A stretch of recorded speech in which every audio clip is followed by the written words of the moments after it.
is what you're talking about. That skills gap exists in every industry across the board. But I've worked in a range of businesses, and these are two fundamental skills. It doesn't matter what business it is. People need to think right and communicate. In fact, I'll give you a couple of snippets of research. The top two skills that managers look for when hiring, according to a study by Society of Human Resource Managers, is 75% of them said it's critical thinking followed by communication. Most important things you need. Then I found research in 3 different studies that said between 45 and 75% of the managers indicated that the recent grads they hired had poor critical thinking and communication skills. And so that's the skills gap. What's even wilder is that in 2 of those studies, the young grads that work for those companies were asked to rate themselves, and 2/3 to 80% of them said they were totally proficient. So they don't even realize they have these issues. And I think it's a big problem. It goes beyond business. It's in any field. Critical thinking and communication are the most important things you do. And the problem is we don't teach it in the education. Right. And so you've developed, so the goal is for you to really help business owners create a culture of communication. I love that phrase. About strategic writing. And really what it is when you're about to talk to somebody, and the beauty of a marketing brief, which we all learned when we were young marketing people, is that you need to first think about, there's 10 steps. And why do you create a brief in the first place? To make it, because the senior person's most precious resource is time. And so it's the junior people that need to cut this down to the bare bones, the most important facts, to be clear, concise, and compelling.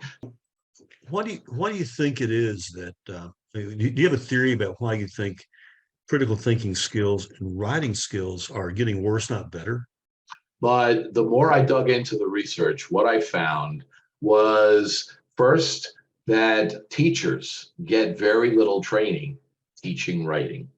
And that was a very interesting. And and the way I found it is I give $1 per book sold to the National Writing Project.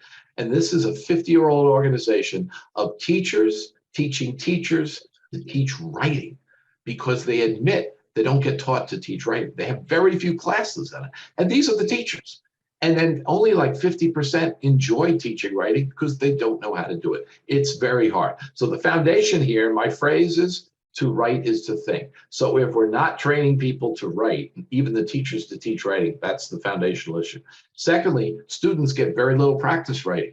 Most of them, they don't do a lot of reports. Their tests are multiple choice, so you get no training, you get no practice. It's kind of no wonder that this isn't working.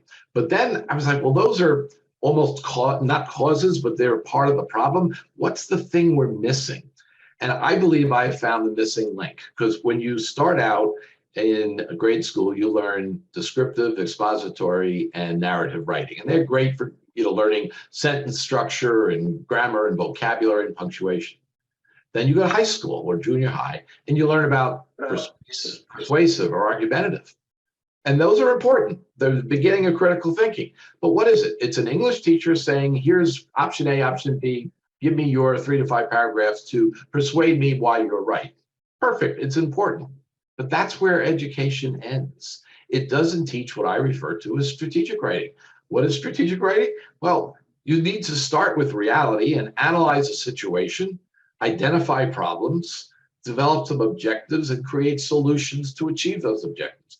That we don't teach. And that's what I had to teach every day. And that's really what the 10-step marketing brief does. So I think the problem is we don't teach strategic writing. And the beauty of strategic writing, it forces you to think critically. A. B is, the reason I quote the adapted method is, nobody teaches critical thinking. Do you remember the great course you had in critical thinking?